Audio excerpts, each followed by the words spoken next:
Hoy una vez más, hermanos, vamos a disponernos para meditar en la palabra del Señor, y como terminamos hace 8 días en Efesios capítulo 4, versículo 24, entonces hoy corresponde los versículos siguientes. Vamos a estar hoy meditando en Efesios capítulo 4, versículos 25 al 32. Por lo cual, desechando la mentira, hablad verdad cada uno con su prójimo, porque somos miembros los unos de los otros. Airaos, pero no pequéis. No se ponga el sol sobre vuestro enojo, ni deis lugar al diablo.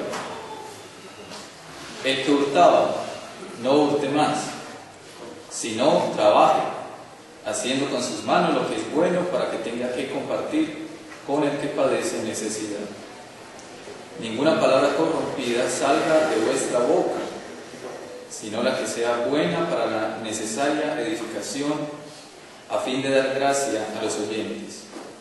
Y no contristéis al Espíritu Santo de Dios, con el cual fuisteis sellados para el día de la redención.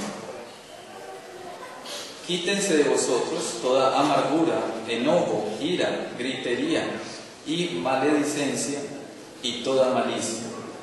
Antes sed benignos unos con otros, misericordiosos, perdonándoos unos a otros, como Dios también os perdonó a vosotros en Cristo. Amén. Vamos a orar. Padre, te damos gracias en esta mañana porque otra vez podemos estar en el templo, reunidos, Señor, como tu iglesia, con el propósito, Señor, de que tú nos hables a través de tu palabra. Rogamos en esta mañana, Señor, también una bendición muy especial sobre cada uno de nosotros en el mes que acabamos de iniciar. Conocemos, Señor, que para muchos quizás sea un mes muy difícil y peligroso, pero también estamos seguros que tu Espíritu Santo nos guarda y nos preserva. Ayúdanos, Señor, a mantener una conducta que sea en armonía, que esté de acuerdo con el llamado que tú nos has hecho de ser santos, de ser también fieles. En esta mañana, Señor, rogamos que tu Espíritu Santo nos dirija en la meditación de tu palabra, que nos hables a través de ella, que no sean palabras mías, que no sean palabras de hombre, sino que sea tu palabra la que nos hable y la que nos enseñe. Rogamos, pues, oh Dios, que tu Espíritu Santo nos dirija. En el nombre de Cristo Jesús. Amén. Tomemos asiento.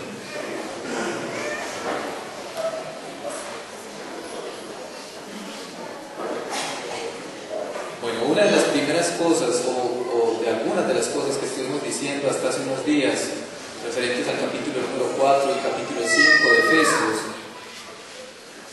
es que algunos han llamado estos capítulos como el reglamento interno de la iglesia, precisamente porque en ella encontramos, en estos capítulos, encontramos algunas, digamos, normas de conducta que deben de estar presentes en nosotros, en los creyentes.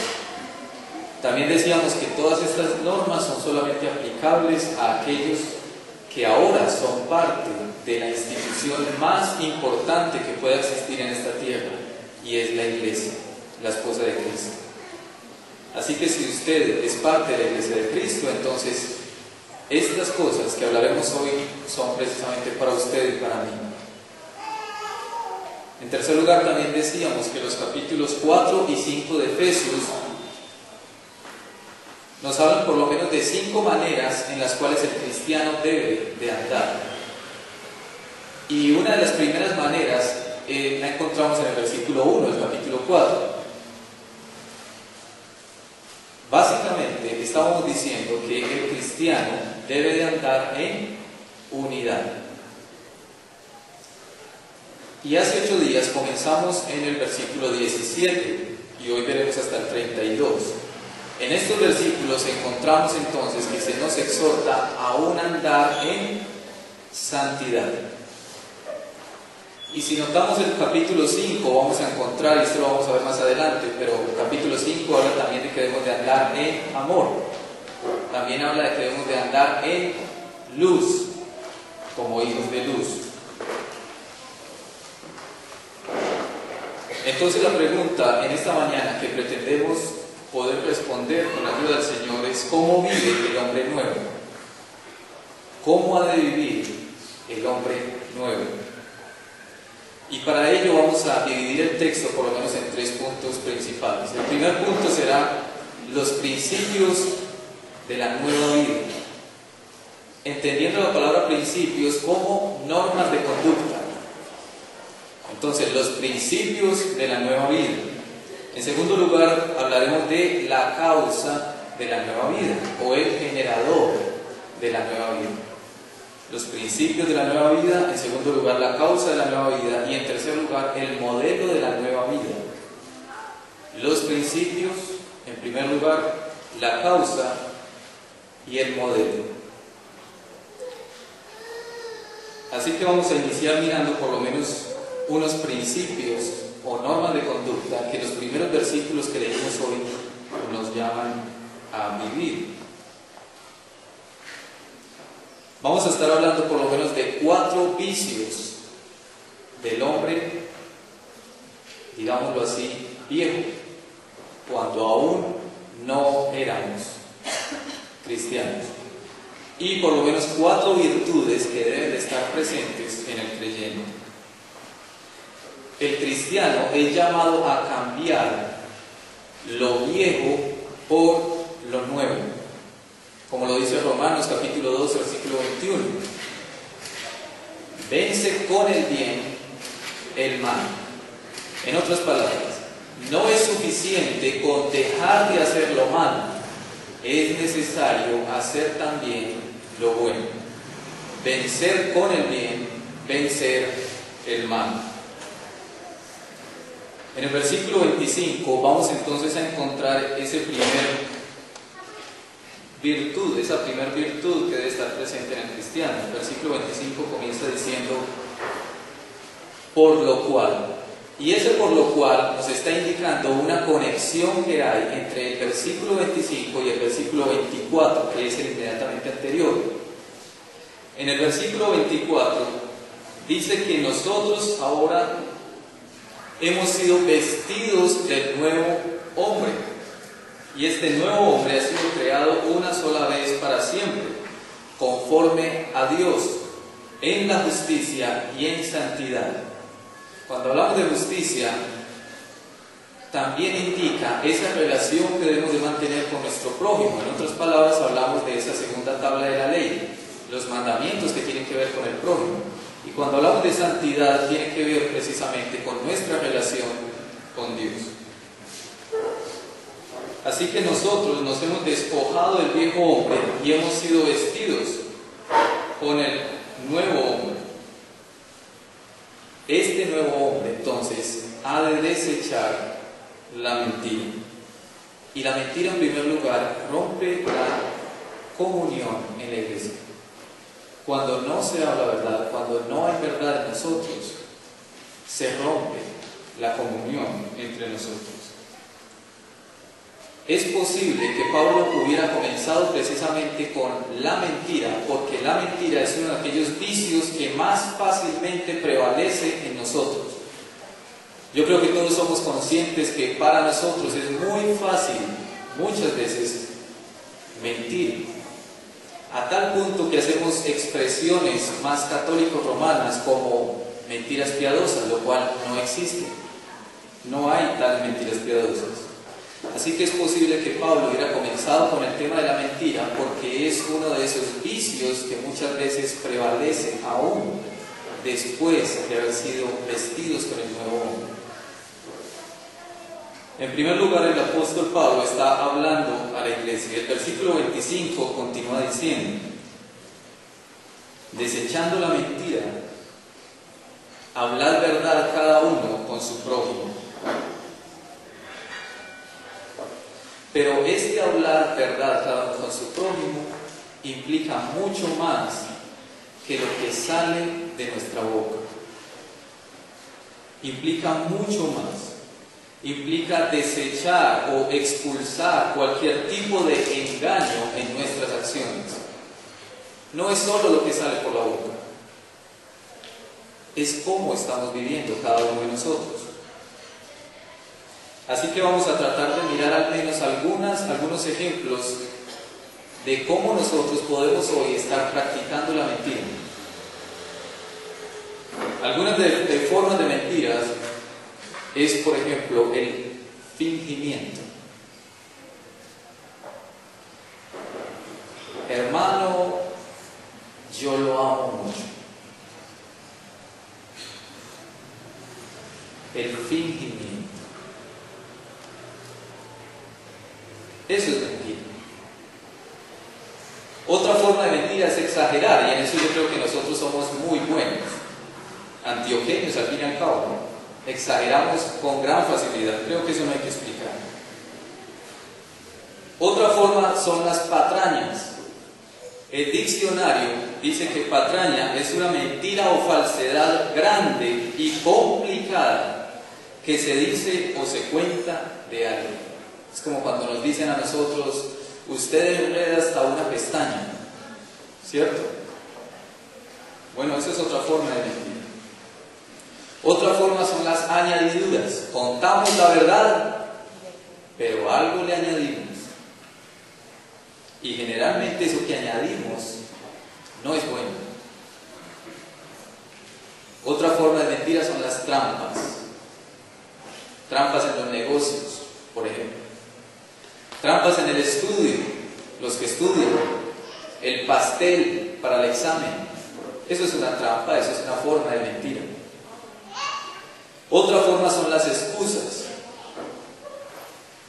¿Cuántas veces nosotros hemos hecho uso de las excusas cuando incumplimos en algo? Y esto me recuerda precisamente la ilustración de 4 estudiantes que iban en dirección a la universidad a presentar un examen, pero ninguno de ellos había estudiado para el examen. Entonces, a propósito, llegaron tarde al examen. Cuando llegaron tarde al examen, le dijeron al profesor: profe, le queremos pedir un favor, ¿será que podemos presentar el examen dentro de 8 días? Es que veníamos en el carro y se nos pinchó una llanta. Entonces el profesor le dijo: sí, no hay ningún problema, pero yo quiero que lo presenten ya, yo les doy el tiempo, no hay problema, preséntenlo ya. Entonces, bueno, ellos dijeron: está bien.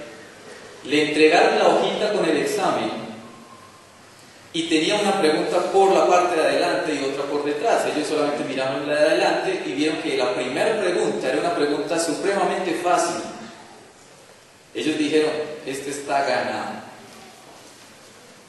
ya ganamos el examen. Entonces sentaron a los 4 en 4 lugares diferentes y muy bien empezaron a contestar la primera pregunta. Cuando voltearon la hoja y vieron la segunda pregunta, la pregunta era: ¿cuál fue la llanta? Ese es el problema cuando nosotros nos cogen sacando excusas. Las excusas son otra forma de mentir. Por supuesto, muy seguramente perdieron el examen. Otra forma de mentira también es cuando violamos una confidencialidad. Cuando un hermano nos comenta algo personal, íntimo de él, que no afecta a la iglesia, que no afecta a los demás, simplemente es algo que él quiere contarnos y nosotros le decimos: no se preocupe, hermano, yo soy una tumba. Y resulta que sí puede ser una tumba, pero con celular a bordo, seguramente. Bueno, eso es otra forma de mentira. No cumplir esa palabra de confidencialidad. Cuando nosotros practicamos la mentira de alguna de estas formas o muchas otras que pueden haber, lo que estamos haciendo es obedeciendo al padre de mentira, y el padre de mentira es Satanás. Por supuesto, Satanás es nuestro enemigo. Por ello, el apóstol Pablo, en el versículo 17 del capítulo 4, nos dice que nosotros no debemos de estar andando como los otros gentiles. Y en el mismo versículo 25 que estamos mirando, Pablo argumenta de por qué debemos de hablar con la verdad. Porque somos miembros los unos de los otros.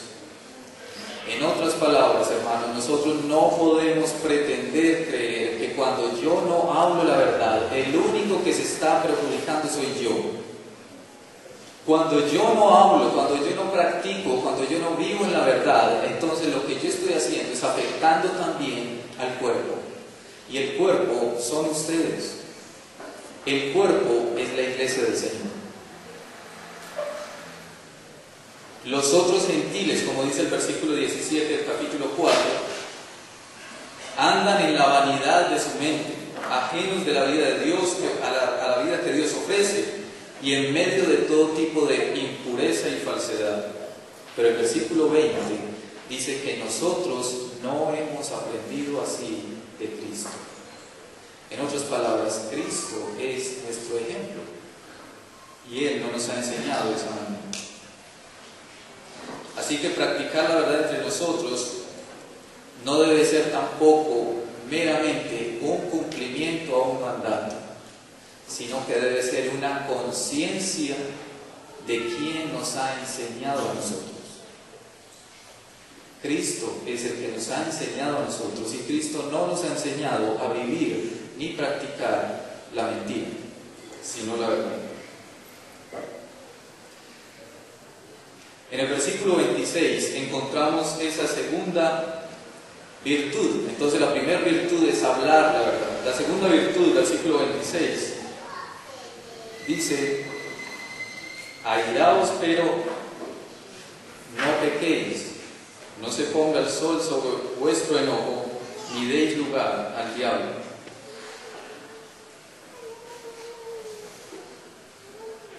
El Salmo 4, versículo 4, expresa esta verdad de la siguiente manera: temblad y no pequéis. Meditad en vuestro corazón, estando en vuestra cama, y callad. El versículo 26 de Efesios comienza con un mandato: airaos. Y podría parecer como contradictorio a lo que la misma palabra nos manda, pero realmente no es contradictorio. La palabra de Dios no tiene contradicciones. Allí lo que nos está enseñando el apóstol es que hay una manera legítima de airarnos, hay una manera adecuada de airarnos, hay una manera correcta de airarnos. Pero si nos descuidamos, esa manera correcta puede terminar convirtiéndose en pecado. El texto nos muestra una condición para ese airarse. Por ello el texto continúa diciendo: pero, airaos, pero, hay una condición, pero no pequéis. Está implícito entonces en el texto que podemos airarnos de una manera legítima, que no ofendamos al Señor. Notemos que Pablo dice: airaos. Debemos tener presente entonces el motivo y el objetivo o el fin de ese airarse. ¿Cuál es el motivo por el cual yo me estoy airando, o cuál es el fin, el objetivo? Y esto es importante. Todo creyente debe mantener lo que un escritor cristiano llamó una santa indignación. Una santa indignación. En otras palabras, un sentimiento de desprecio por el pecado, en especial por el pecado propio, por la maldad, por la injusticia, por la falta de piedad en el mundo, por el desprecio de Cristo. El cristiano debe sentir una santa indignación. Este sentimiento del cristiano es un sentimiento bueno, legítimo, válido, correcto. Nosotros no podemos llegar a pensar en un cristiano que, viendo la maldad que hay en el mundo, o viendo inclusive el pecado al interior de la iglesia, sea indiferente.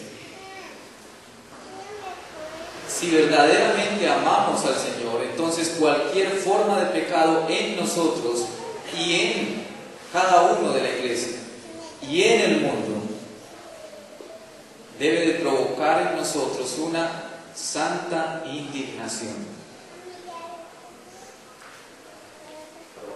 Sin embargo, no debemos olvidar que en nosotros hay una lucha continua. Por ello el versículo 26 continúa diciendo: pero no pequéis. Airarse y no pecar presupone que aún no hay amargura en el corazón. Airarse y no pecar presupone que aún no hay amargura en el corazón. No hay una anidación de enojo en el corazón. Es cierto que podemos sentir una santa indignación por el pecado, pero nuestro corazón es engañoso.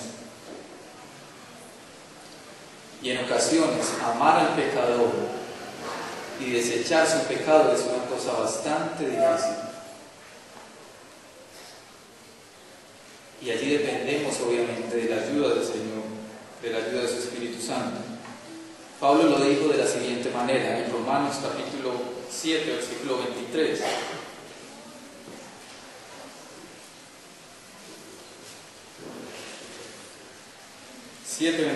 Pero veo otra ley en mis miembros, que se revela contra la ley de mi mente y que me lleva cautivo a la ley del pecado que está en mis miembros. Miserable de mí, ¿quién me librará de este cuerpo de muerte?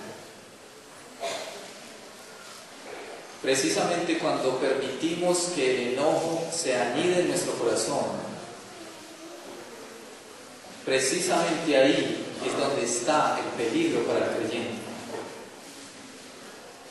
Airarse de una manera legítima puede terminar conduciéndonos a una manera inadecuada de enojarnos. Puede conducirnos a albergar en nuestro corazón enojo y amargura. El enojarse sin causa, con deseo de venganza, es pecado y esto debe de evitarse. El enojo y la amargura son cosas que permanecen en el corazón. Y cuando esto sucede, le estamos abriendo la puerta a grandes males en nuestra vida cristiana y en la vida de la misma iglesia. Por ello el apóstol Pablo nos da por lo menos dos sugerencias en el texto para evitar que esto suceda. Lo primero es: no se ponga el sol sobre vuestro enojo. Podríamos decirlo: no permitan que el enojo se anide en su corazón y permanezca ahí. Científicos han investigado y se han dado cuenta que cuando se guarda enojo y amargura en el corazón, somos propensos a sufrir de presión alta, como también de problemas cardíacos. Pero ese no es el principal problema. Eso no es lo delicado. Lo delicado de eso es que cuando se alberga enojo, amargura en el corazón, estamos impidiendo el espacio para el perdón. Eso es lo más delicado. Así que antes de que nuestro hermano se vaya de nuestra presencia, antes de que nuestro hermano se vaya y se acueste a dormir, antes de que el día termine, ya debimos de haber arreglado con nuestro hermano. Ya debimos de haber pedido perdón o dar perdón. Y la segunda sugerencia que hace el apóstol Pablo allí para evitar eso es: ni deis lugar al diablo. Satanás, hermanos, y eso yo sé que todos lo sabemos por experiencia propia, y es que Satanás sabe utilizar muy bien esos momentos en los cuales ustedes y yo tenemos la cabeza caliente, como decimos popularmente. Cuando nuestros ánimos están exaltados, Satanás sabe muy bien utilizar esos momentos. Y el apóstol aquí nos está diciendo: no le den lugar a Satanás, no le den lugar a su enemigo. Satanás quiere que nosotros permanezcamos con ese enojo y esa amargura en nuestro corazón, a fin de que las decisiones que tomemos para procurar solucionar nuestras diferencias estén basadas en ese enojo y en esa amargura. Y por supuesto, al final las decisiones que tomemos no van a ser las más adecuadas. Ahí podríamos decir que es como cuando los antioqueños dicen: salí para afuera y arreglamos. Bueno, eso no debe suceder entre nosotros. Sin embargo, aunque ese tipo de expresiones, por lo menos yo no la he escuchado aquí en la iglesia, creo que a veces con nuestros comportamientos o actitudes sí lo estamos diciendo al enojo. El Señor nos ayude en eso. Así que no debemos llevar a nuestros lechos el enojo. Busquemos el perdón antes del amanecer y no le abramos la puerta al enemigo. Una tercera virtud, versículo 28, es trabajar para bendecir. La primera que vimos fue hablar verdad, la segunda es airarse de una manera legítima, que no sea pecado. No abrirle la puerta al enemigo. Y la tercera es, versículo 28, trabajar para bendecir a otros. El que hurtaba, dice el 28, no hurte más, sino trabaje, haciendo con sus manos lo que es bueno para que tenga que compartir con el que padece necesidad. El hurto, lastimosamente, también ha entrado a la iglesia. Y en una sociedad tan corrupta como la que nosotros vivimos, es algo que yo sé que para ninguno es ajeno. El texto dice allí: el que hurtaba no hurte más. Pareciera ser que Pablo sabía que a quienes él les estaba escribiendo, en su vida pasada también habían tenido que luchar con este pecado. Estoy diciendo que muy probablemente también habían hermanos en la iglesia que antes eran ladrones.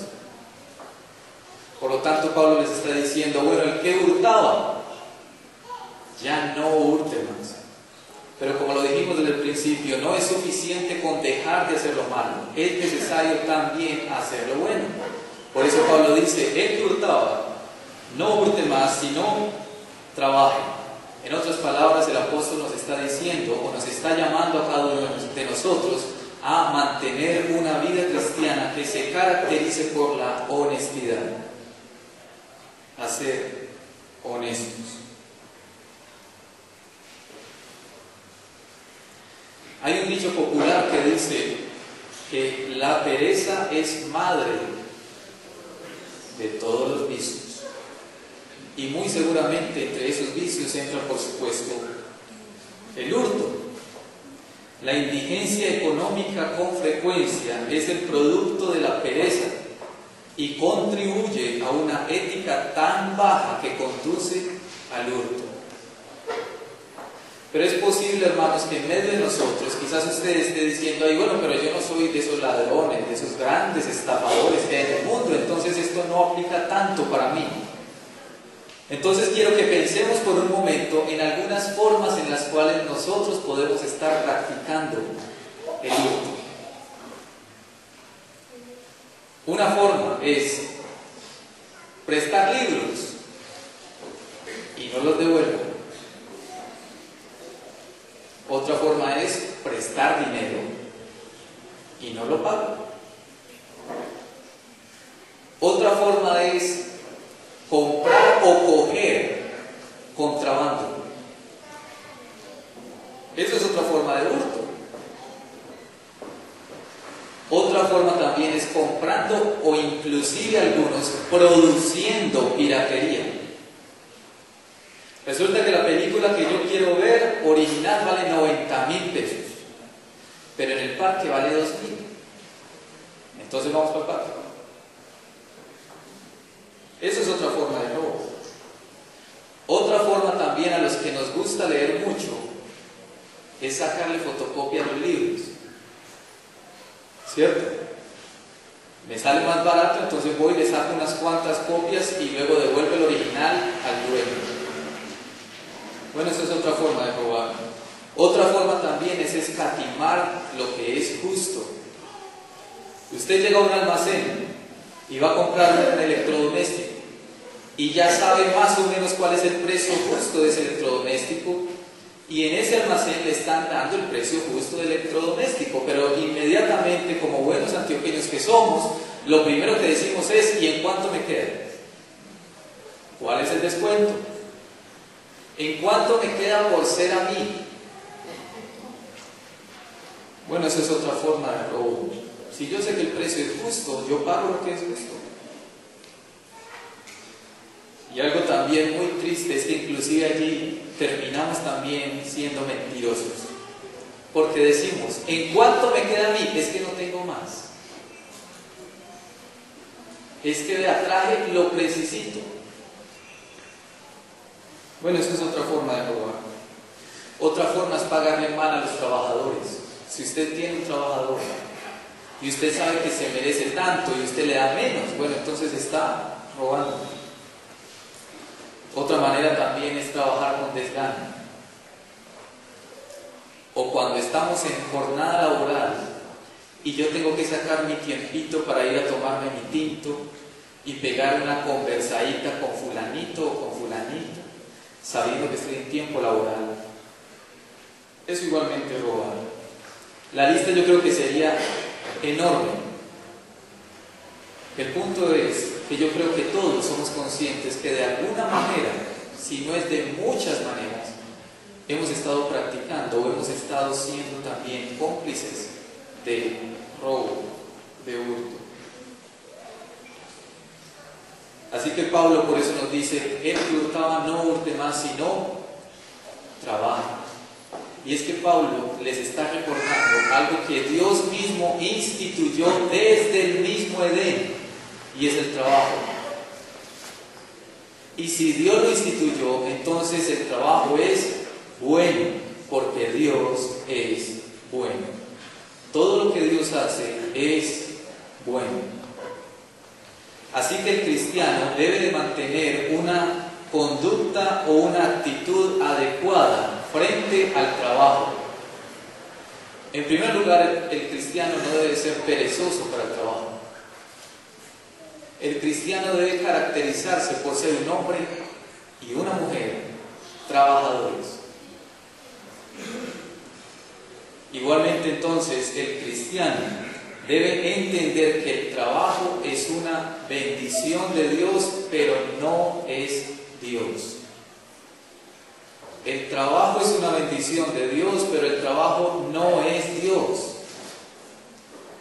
Tú y yo dependemos no del trabajo, dependemos de Dios. Y lastimosamente, cuando empezamos a depender de nuestro trabajo, el Señor puede llegar a utilizar con nosotros formas severas para hacernos entender que nosotros dependemos es de Él y no de un trabajo. 1 Timoteo 6:10 precisamente nos recuerda que raíz de todos los males es el amor al dinero.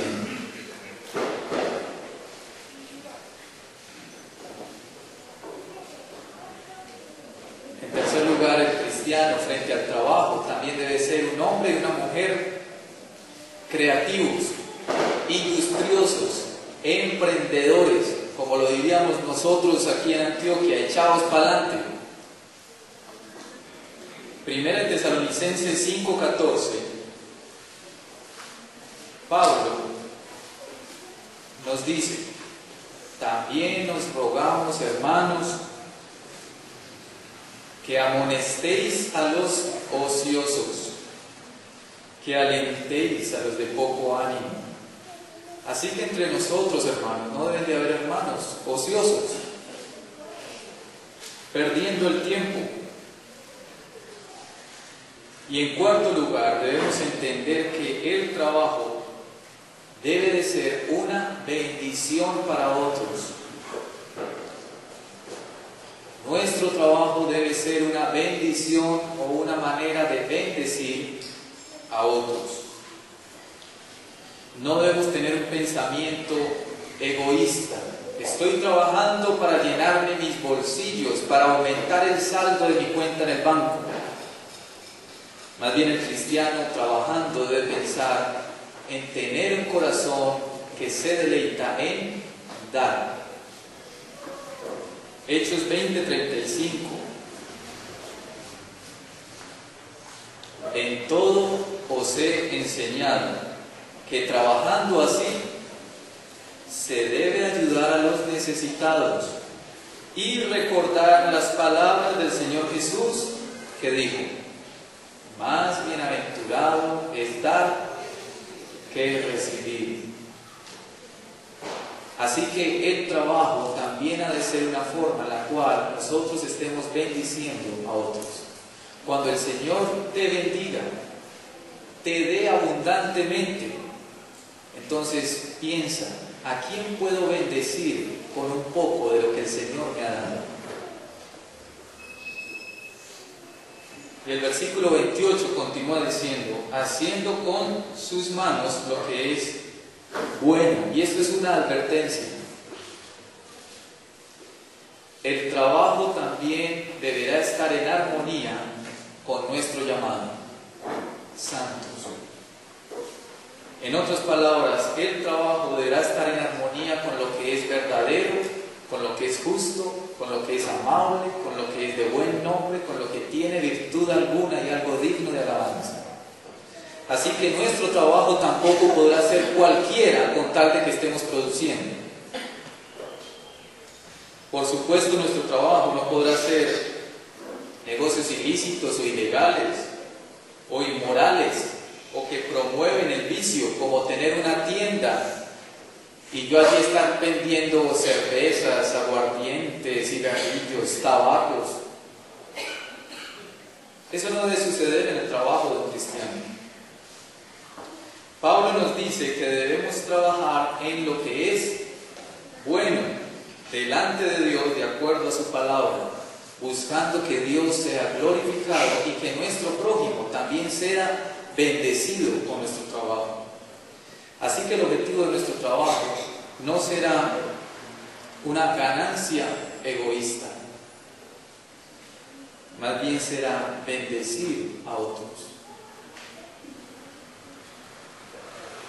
Y en cuarto lugar, una cuarta virtud que vemos en el versículo que continúa, versículo 29, vamos a decir allí, es dominar la lengua, como lo leemos en Santiago. Así que una primera virtud es hablar la verdad, una segunda virtud es airarnos de una manera legítima sin dar lugar a Satanás, nuestro enemigo. Una tercera virtud es trabajar honestamente para bendecir a otros. Y esta cuarta sería dominar nuestra lengua. Versículo 29 dice: ninguna palabra corrompida salga de vuestra boca, sino la que sea buena para la necesaria edificación, a fin de dar gracia a los oyentes. Muy probablemente, hermanos, usted puede estar ahí sentado pensando: bueno, esto no aplica para mí porque en mi vocabulario yo no utilizo ese tipo de palabras obscenas, indebidas, vulgares, como decimos, guaches. Entonces eso no aplica para mí. Pero hermanos, quiero decirles algo. Una palabra corrompida no es solamente ese tipo de palabras. Una palabra corrompida también es todo tipo de palabra que inclusive puede ser externamente muy bonita, pero que tiene el fin de dañar a otro, de herir a otro, de ofender al otro. Son palabras que están cargadas de un doble sentido y que buscan descomponer o pervertir la verdad. Palabras que vienen cargadas con sentimientos amargos que se han anidado en el corazón. Palabras que tienen la finalidad de causar daño. La Escritura nos dice que de la abundancia del corazón nuestra boca hablará. Ninguno de nosotros podemos conocer el corazón de nuestros hermanos. Ninguno de nosotros puede hacer eso, solo Dios. pero nosotros sí podemos oír el corazón del hermano. Nosotros sí podemos oír qué es lo que hay en él. En boca de santos no deben de estar, como dice Efesios capítulo 5, versículo 4, palabras deshonestas, ni necedades, ni truhanerías. Truhanerías es como decir palabras o expresiones de doble sentido, que generalmente ustedes saben que el doble sentido no es bueno. Son palabras que no convienen. Conversaciones necias, burlas groseras o habladurías que no edifican o chismes que destruyen. No olvidemos, hermanos, que las malas conversaciones contaminan. En boca de los santos, entonces, continúa diciendo el texto, versículo 29, en boca de los santos debe estar más bien toda palabra que sea buena, para la necesaria edificación, a fin de dar gracia a los oyentes. Es decir, nuestro hablar también deberá estar en armonía con lo verdadero, con lo bueno. Cuando leemos uno de los evangelios en Lucas capítulo 4, el versículo 22, hay unas personas que están diciendo algo frente a el hablar de nuestro Señor Jesucristo. Lucas 4:22 dice: y todos daban buen testimonio de Él, esto es, de Cristo, de Jesús, y estaban maravillados de las palabras de gracia que salían de su boca, y decían: ¿no es este el hijo de José? Nuestro hablar ha de ser como el hablar de Cristo. Nuestro hablar también deberá de armonizar con todo lo que es puro. Colosenses 4:6 dice que nuestra palabra sea siempre con gracia, sazonada con sal, para que sepáis cómo debéis responder a cada uno. En otras palabras, los cristianos debemos tener conversaciones dignas, conversaciones de acuerdo, en armonía con nuestro llamado. Hoy la prudencia, aquella capacidad de actuar después de pensar, es algo bastante escaso. Y lastimosamente, aún en medio de nosotros, es muy raro escuchar que un hermano diga: fulanito de tal, el hermano fulanito de tal es una persona prudente, es una persona que piensa antes de actuar, es una persona que sabe medir sus palabras, es una persona que cuida su lengua. Que el Señor nos ayude, que en medio de nosotros seamos igualmente prudentes. Así que yo creo, hermanos, que todos nosotros de alguna manera hemos pecado con nuestra boca. Pero también el hablar de un cristiano, aparte de estar de acuerdo con la verdad, aparte de estar de acuerdo con lo que es puro, de acuerdo con lo que es bueno, el hablar de un cristiano también debe de ser oportuno, en el momento indicado. Y aquí quiero leer algo que un escritor dijo frente a esto.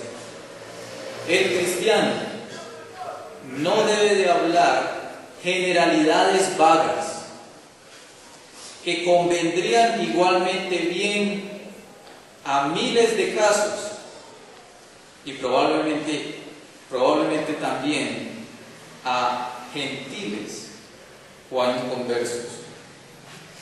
Nuestras palabras más bien deben ser como clavos metidos en un lugar seguro, palabras convenientes en el tiempo presente y a la persona indicada, y que sean para edificación según la ocasión. Cuando de nuestras bocas salen palabras que pretendemos que sean neutrales en momentos donde deberíamos estar defendiendo la verdad, entonces nosotros estamos siendo infieles a la verdad. Cuando no se proclama la verdad, estamos proclamando o siendo partícipes de la mentira. El cristiano debe estar dispuesto a exponer siempre la verdad, así esto le cueste la aprobación de los hombres. Y me atrevería a utilizar un ejemplo frente al tema de la música secular cristiana, o música cristiana, como algunos llaman. Cuando nosotros en lo que cantamos no nos identificamos claramente con el Dios que adoramos, entonces estamos también permitiendo que salgan de nuestra boca palabras que, en vez de edificar, corrompen. Pues teniendo nosotros la verdad y sabiendo que estamos en un mundo completamente perdido, no estamos cantando palabras de salvación en Cristo, sino que estamos antes promoviendo el adormecimiento en el cual el mundo se encuentra. Por ello encontramos y escuchamos canciones que dicen ser cristianas, pero que fácilmente se le pueden cantar a cualquier hombre o a cualquier mujer, porque al fin y al cabo son canciones que no se sabe para quién son. Creo que hacer uso precisamente de este tipo de música también es usar palabras que corrompen, porque mantienen al mundo adormecido, teniendo la verdad de la salvación en Cristo y nosotros no la cantamos. Y el texto continúa diciendo: y nuestro hablar será a fin de dar gracia a los oyentes.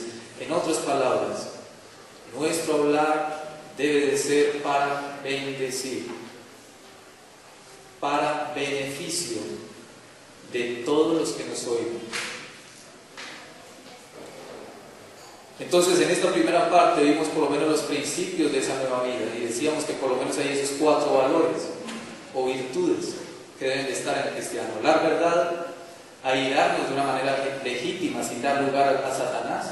En tercer lugar, trabajar y no hurtar, y que nuestro trabajo sea de bendición para otros, e igualmente que de nuestra boca no salgan palabras que corrompan, sino que edifiquen. El segundo punto que quiero que veamos es entonces la causa de la nueva vida. Nuestro Señor prometió que no nos dejaría solos, y por supuesto Él cumple sus promesas porque Él es fiel. Pablo aquí nos recuerda que toda virtud en el cristiano es posible solo por la obra del Espíritu Santo. Solo por la obra del Espíritu Santo. El versículo 30.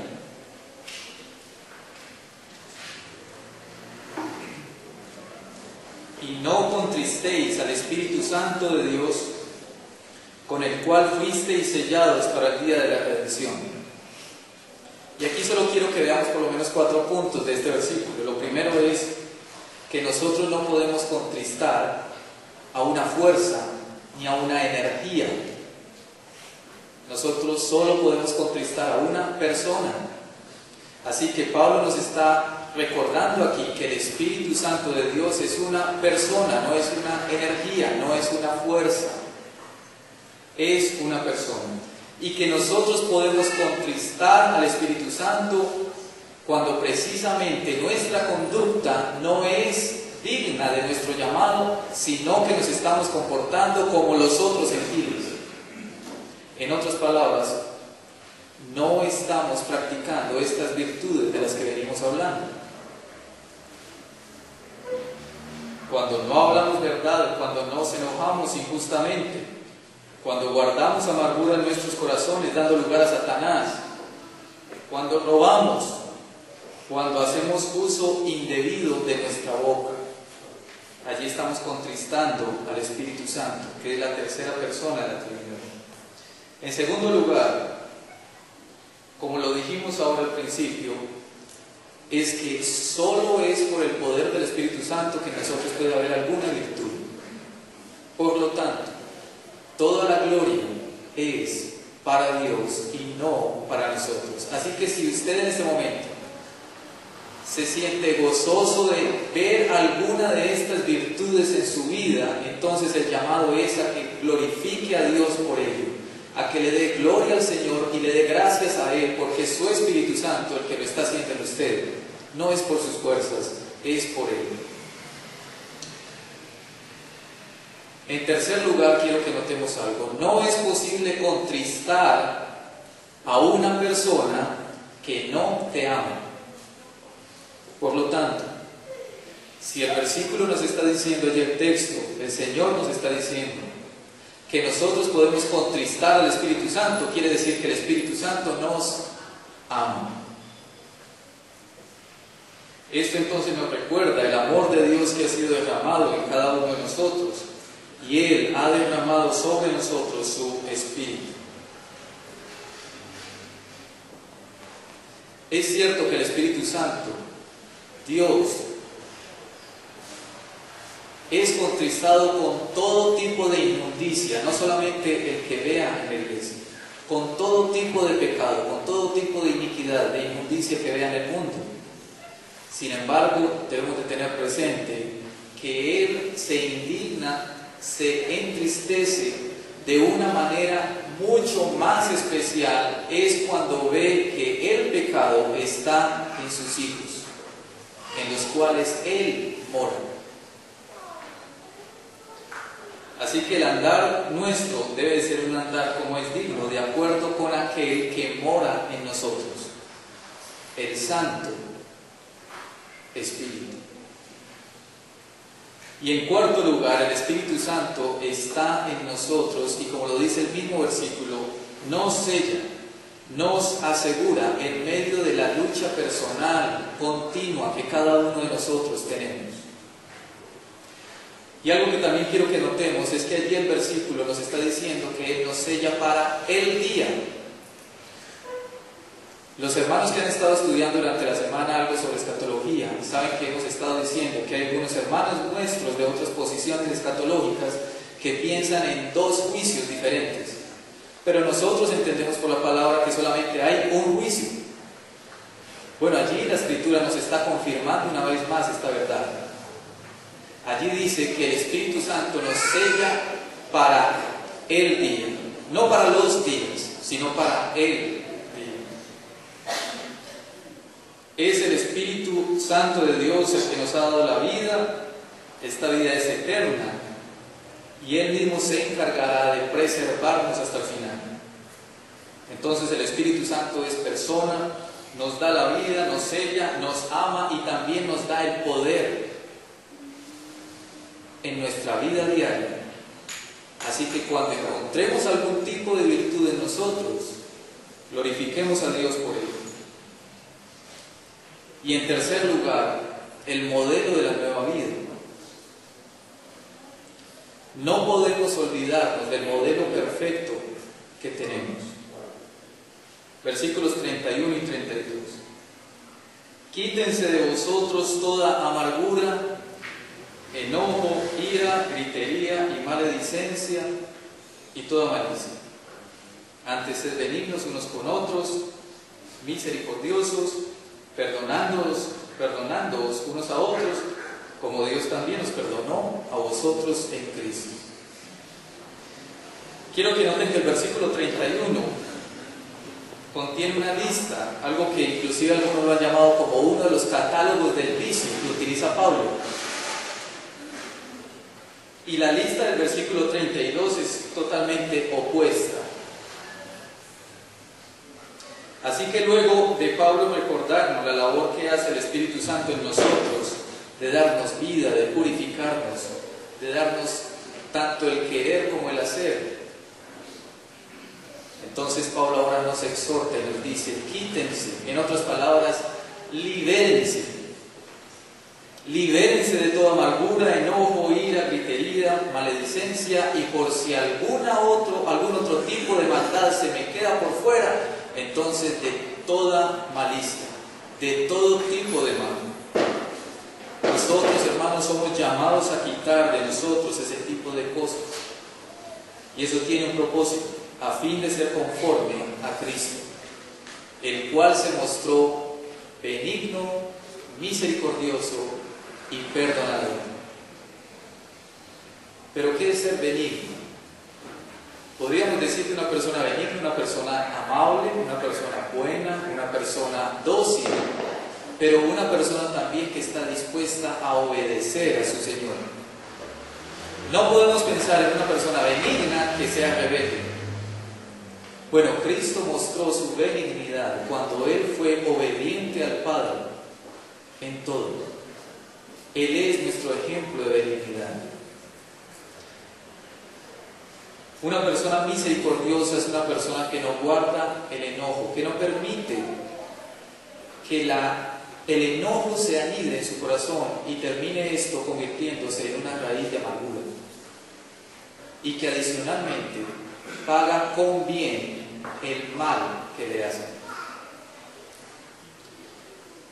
Y cuando recordamos la oración, el modelo de oración que el Señor nos dejó, perdona nuestras deudas así como nosotros. El Señor nos llama a nosotros a ser perdonadores, porque si hemos sido perdonados, entonces podemos y tenemos que perdonar. Así que la mejor forma de yo demostrar, de que cada uno de nosotros demostremos que hemos sido perdonados, es perdonando. Ninguna falta que un hermano haya cometido contra ti, ninguna falta será mayor que el pecado que tú has cometido contra Dios. Por lo tanto, si Él ha sido benigno, misericordioso y perdonador contigo, entonces cada uno de nosotros también debemos de ser unos con otros. La palabra del Señor nos enseña que Cristo tuvo que padecer, que Él menospreció el oprobio y fue así nuestro modelo perfecto para nuestra nueva vida en Él. Juan capítulo 13, versículo 15, dice el Señor: porque ejemplo os he dado, para que como yo os he hecho, vosotros también hagáis. Termino con esto, hermanos. Nosotros como cristianos, como parte de la iglesia del Señor, nos hemos despojado del viejo hombre para ahora ser vestidos del nuevo. Y este hombre nuevo entonces ha de practicar la verdad, ha de mantener una santa indignación por aquello que es en contra de Dios. En tercer lugar, se guarda del enojo y no da lugar al enemigo procurando el perdón. En cuarto lugar, trabaja para bendecir, habla para edificar, reconoce que toda virtud posible en el creyente es solo por la obra del Espíritu Santo en nosotros. Y por último, tiene su mirada puesta en su modelo perfecto, Jesucristo. Que el Señor nos ayude, hermanos, porque considero que a cada uno de nosotros, a ustedes y a mí, nos falta todavía mucho para que verdaderamente nosotros estemos dando un testimonio de acuerdo a nuestro llamado. Que el Señor nos ayude, hermanos. Vamos a orar. Padre, te damos gracias en esta mañana por tu palabra y rogamos, Señor, que tú nos ayudes con tu Espíritu Santo verdaderamente a aplicar en nuestra vida estas virtudes que deben de estar presentes en todo cristiano. Perdónanos, Señor, porque muchas veces no hablamos con la verdad, muchas veces damos lugar a Satanás, muchas veces, Señor, somos perezosos o con nuestro trabajo, Señor, no bendecimos a otros. Perdónanos, Señor. y ayúdanos verdaderamente a tener una conducta piadosa, una conducta que sea de un hijo tuyo. Guarda también nuestra boca, nuestros labios, de palabras que hieren y que hacen mal. Gracias por tu Espíritu Santo que obra en nosotros, y gracias por tu Hijo Jesucristo, que es nuestro modelo perfecto a seguir. Rogamos, oh Dios, tu bendición en esta mañana. Igualmente pedimos una vez más que nos guardes como iglesia en este mes que ha comenzado y que para muchos, Señor, es difícil. Rogamos, oh Dios, tu bendición en el nombre de Cristo Jesús. Amén.